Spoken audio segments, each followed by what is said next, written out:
And shout out again to all those people who hate my guts, but is sitting in a quiet place listening to my show. You are obsessed and sick, okay? Okay, I'll be right back and let's get into something else.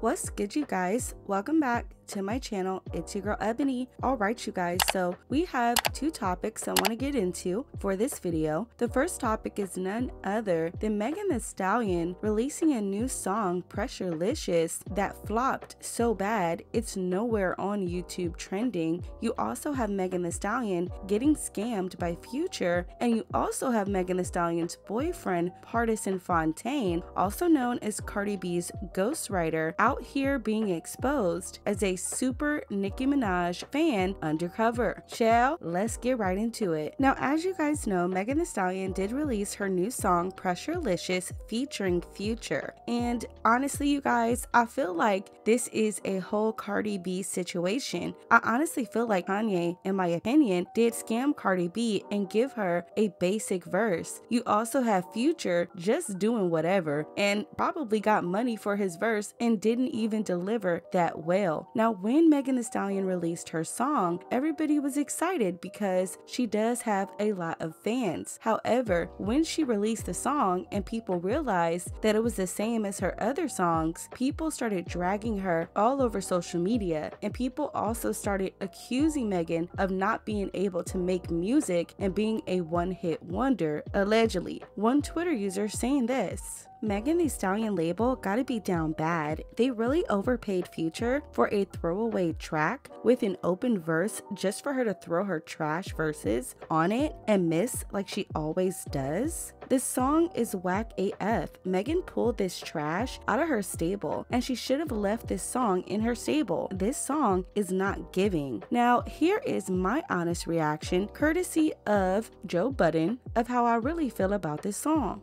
That a 2-pack of ass. The f you talking about? That shit stinks. And that's really no shade. Now, the song is currently sitting at just over 1 million views. Again, the song is not trending anywhere on YouTube Music. The song is not also on any of these playlists that people are so hype about. And so I think it's unfortunate. I think that Megan is in a situation right now where her hype doesn't match the talent and the product that she's pushing out. It doesn't mean that Megan can't rap. I honestly think that Megan can rap, but I don't know if this is maybe her way of just throwing out something because she wants to bout trash now that she is still under Carl Crawford. Maybe this is her way of getting back at her label. I don't know. But unfortunately, if she is doing this to get back at her label, she's doing it at the expense of her fans, and it may not work out for her in the end. So this was an unfortunate set of events for Megan. Baby, you gonna have to try again because this was not it.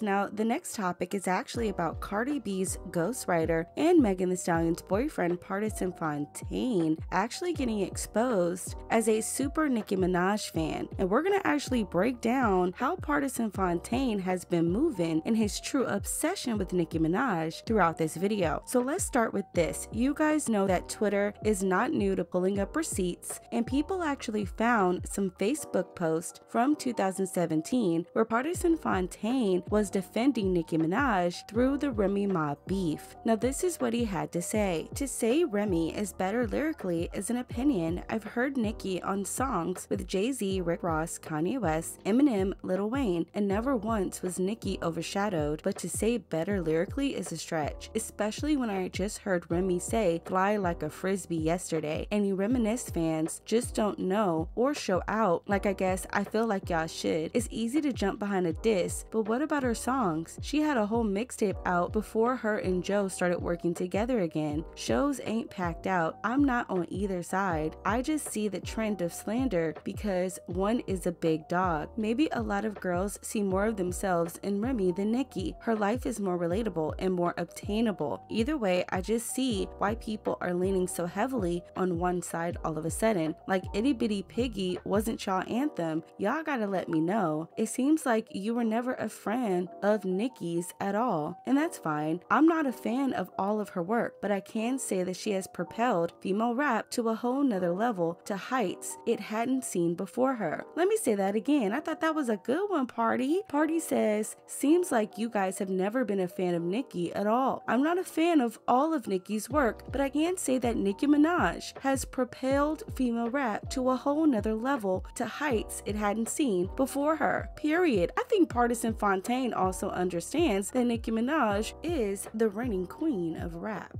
Now, not even a year after Pardison Fontaine had so many nice things to say about Nicki Minaj, would we see Pardison take a more obsessive turn, to where he actually ends up dissing Nicki for Cardi B. Now, originally, Nicki Minaj did have a song that was leaked to the internet called Half Back. This song is now changed to Hard White, and it did make her 2018 Queen album. You guys know that during the lyrics for Nicki's song Hard White, she says work hard just to get half back. Now, although the song was leaked, Nicki Minaj did go ahead and add it to her album. After she did this is where we saw Pardison Fontaine jump on Nicki's beat, and he tried to put out this narrative that he was the one who had this song before Nicki. He even enlisted people in the industry like Charlemagne to vouch that the first time he had heard the song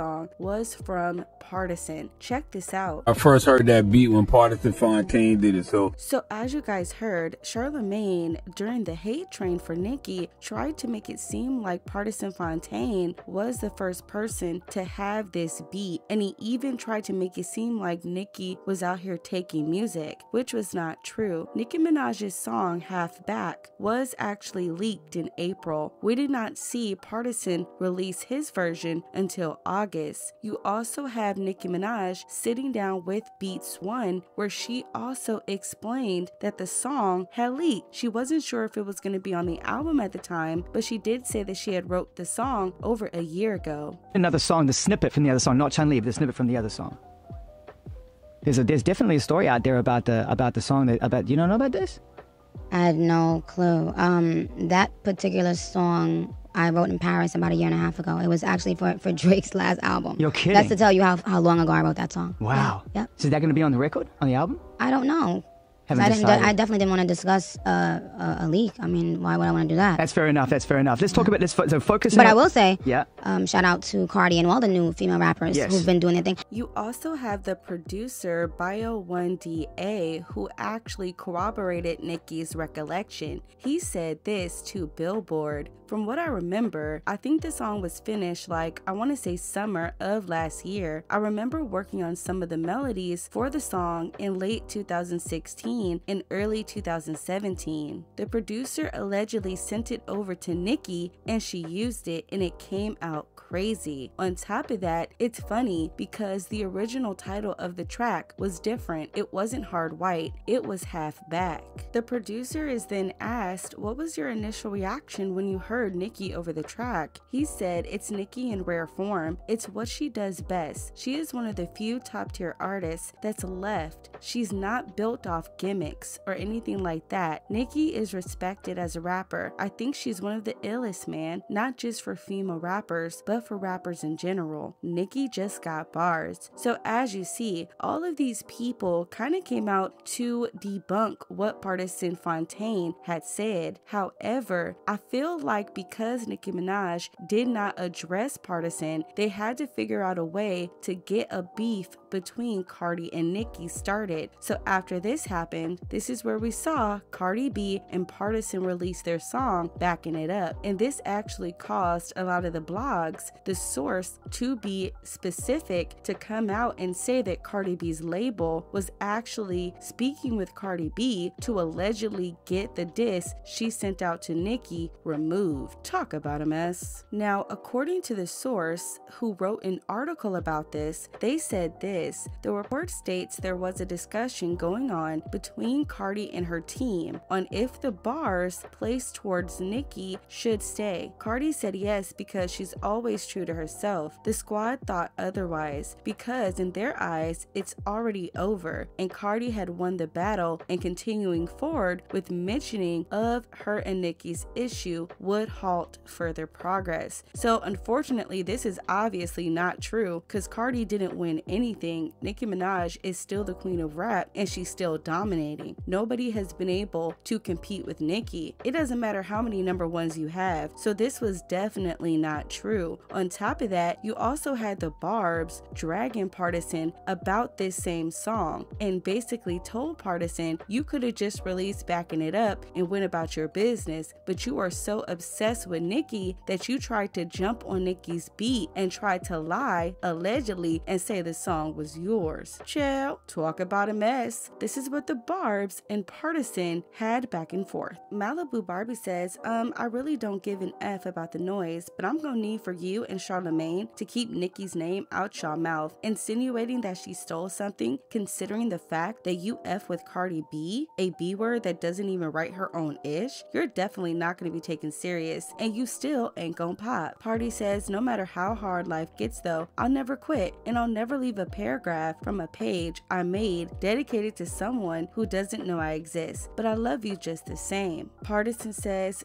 dang, I'm still working on it, don't be so mean. Now a Barty Gang fan page says, see you getting dragged, but if you would have just dropped Backing It Up instead, this would never been happening. Pardison says, you're right, if I had only listened to you guys, I'm so stupid. So as you see, Pardison Fontaine has been obsessed with Nicki Minaj, and I wanted to break this down because I see a lot of people trying to run with this narrative that, well, he could have been a Nicki fan before. No, I feel like he's been obsessed with Nicki Minaj for a very long time, and because he was a fan and maybe didn't get that recognition or that acknowledgement, he actually supported people who had a calculated effort to take Nicki down, and he's done things to Nicki behind the scenes that contradict what people are trying to say. So let me know what you guys think about this topic down below. Don't forget to subscribe to the channel, give this video a big thumbs up. I love you guys to the moon and back, and we'll chop it up very soon. Bye.